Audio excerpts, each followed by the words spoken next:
Donc on se retrouve aujourd'hui avec Antheos toujours. On a fait une première vidéo sur l'histoire de l'argile, comment elle a évolué au fur et à mesure des siècles, en passant par le Moyen-Âge, l'Égypte, la Grèce antique. On a vu les 3 variétés d'argile qui sont les plus répandues, à savoir l'illite, la montmorillonite et la kaolinite. Antheos, pour rappel, c'est une montmorillonite. Et enfin, on a vu la couleur des argiles, qu'est-ce que ça signifie quand elle est rouge, quand elle est jaune, quand elle est blanche, quand elle est rose, quand elle est bleue ou quand elle est verte. On a fait un petit point là-dessus. Donc aujourd'hui, on va s'intéresser aux propriétés des argiles. Quelles sont leurs propriétés majeures? Donc en avant, c'est parti. La première propriété majeure de l'argile, c'est son caractère absorbant. C'est-à-dire qu'elle va pouvoir absorber à la fois des liquides comme de l'eau, de l'alcool, de l'huile, mais aussi des gaz. C'est d'ailleurs souvent pour ça qu'elle est bonne pour supprimer les mauvaises odeurs dans un frigidaire. À ce niveau-là, souvent en termes de variété, on utilise une illite qui sont assez absorbantes. C'est souvent elles qu'on utilise dans le cadre de soins beauté, puisqu'on cherche à absorber du sébum,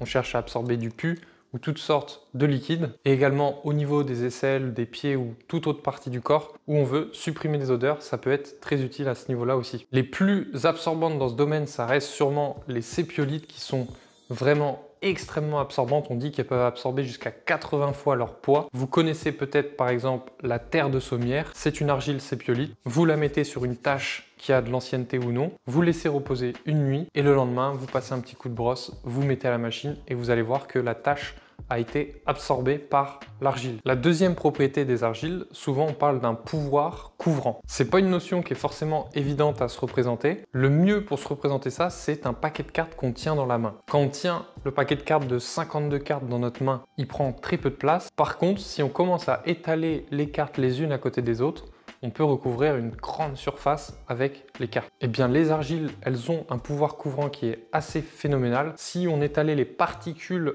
d'1 gramme les unes à côté des autres, on pourrait recouvrir un terrain de tennis entier, c'est-à-dire entre 250 et 300 mètres carrés. C'est d'ailleurs pour ça qu'on préconise souvent en voie interne des petites doses de 3 à 4 grammes, puisqu'elles peuvent couvrir du coup la surface entière des intestins simplement avec des petites quantités. À ce niveau-là, c'est sûrement la variété kaolinite qui reste très intéressante puisqu'elle contient beaucoup plus d'alumine que les autres et c'est ce qu'on recherche quand on a une blessure. On va en saupoudrer sur notre blessure. Les particules vont venir s'étaler le long de la blessure, former une sorte de couche protectrice qui va être anti-inflammatoire et antibactérienne, donc c'est très intéressant de mettre de la kaolinite en poudre sur une blessure. Et ensuite, le dernier et troisième pouvoir, ça va être l'adsorption. Donc ça, c'est un peu comme la manière d'un aimant. Elles vont avoir cette faculté à attirer des toxines, des virus, des impuretés, mais elles vont pas s'arrêter là. Elles vont aussi les fixer, c'est-à-dire qu'elles vont entre guillemets les emprisonner dans l'argile et elles vont transmettre ensuite, elles, leurs bons minéraux. Donc elles font une sorte d'échange et ça, dans le domaine thérapeutique, c'est vraiment cette qualité qu'on recherche et qu'on souhaite amener à notre corps, soit à travers d'un cataplasme, soit en voie interne, puisque dans notre corps, il y a aussi des bactéries, des virus qui sont pas toujours bons, donc on va un petit peu comme ça les emprisonner. Et ça, c'est très intéressant, c'est l'adsorption. C'est aussi pour ça qu'on dit qu'il faut éviter de prendre de l'argile très proche d'un traitement médical, puisque c'est cette qualité d'adsorption qui va neutraliser un peu les principes actifs du médicament et ça neutralise aussi les principes actifs d'un poison, qu'elles ont été beaucoup anti-poison, on l'a vu dans la vidéo sur l'histoire de l'argile, elles ont beaucoup été utilisées au Moyen-Âge, à la Rome antique, dans les préparations de plats, justement pour annihiler les effets de poison qu'il pouvait y avoir par certaines tentatives de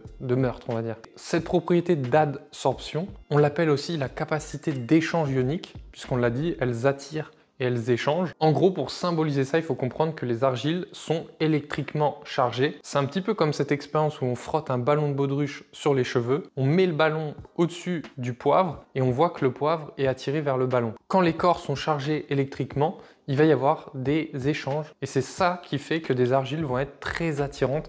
Elles vont attirer beaucoup de toxines et ça, à ce niveau-là, c'est la variété montmorillonite qui est la plus puissante en termes d'adsorption. Encore une fois, c'est vraiment ça qu'on recherche dans le domaine thérapeutique, que ce soit sous voie interne quand on boit de l'argile ou sous forme de cataplasme, puisque sous forme de cataplasme, on cherche à attirer ce qui ne va pas dans l'articulation. C'est pour ça aussi qu'on met quand même des doses assez épaisses d'argile sur l'articulation. Pour un cataplasme beauté, là-dessus, il n'y a pas trop d'intérêt de faire une énorme couche. On travaille surtout sur la peau, sur le sébum, le pus, c'est relativement superficiel. Par contre, quand on veut soigner une tendinite, quand on veut soigner de l'arthrite, quand on veut vraiment apporter des choses en profondeur à nos tendons, à nos ligaments, à nos os, là, on passe par un cataplasme épais parce qu'il va y avoir une grosse charge électrique qui va attirer du coup bien plus que si on avait mis une toute petite dose. C'est pour ça qu'il y a un guide sur Antheos avec les récapitulatifs des quantités qui permet de se situer selon l'articulation et selon la pathologie. Les argiles, on dit qu'elles sont chargées de charges négatives en surface, surtout les montmorillonites, et elles vont attirer du coup des cations qu'elles vont remplacer. Donc voilà un petit peu pour les propriétés majeures des argiles, de l'absorption qu'on retrouve surtout donc dans les variétés ilites et les sépiolites, du pouvoir couvrant qu'on va retrouver surtout dans une argile comme la kaolinite, et ensuite dans l'aspect thérapeutique, on cherche surtout de l'adsorption, une capacité d'échange d'ions, donc une capacité d'échange ionique, et là à ce niveau-là, ce sont donc les montmorillonites qui sont les maîtresses en la matière. Voilà un petit peu pour cette vidéo. N'oubliez pas que sur Antheos, vous pouvez aussi télécharger le guide 7 jours pour comprendre l'argile. C'est un guide qui est gratuit, que vous pouvez télécharger directement sur le site ou en commentaire, et vous avez accès du coup pendant 7 jours à un mail qui vous explique un petit peu comment fonctionne l'argile. Si vous n'aimez pas le format vidéo, c'est adapté pour vous. On se retrouve donc bientôt avec Antheos, et d'ici là, prenez soin de vous, prenez soin de votre santé, longue vie à l'argile, et à très bientôt.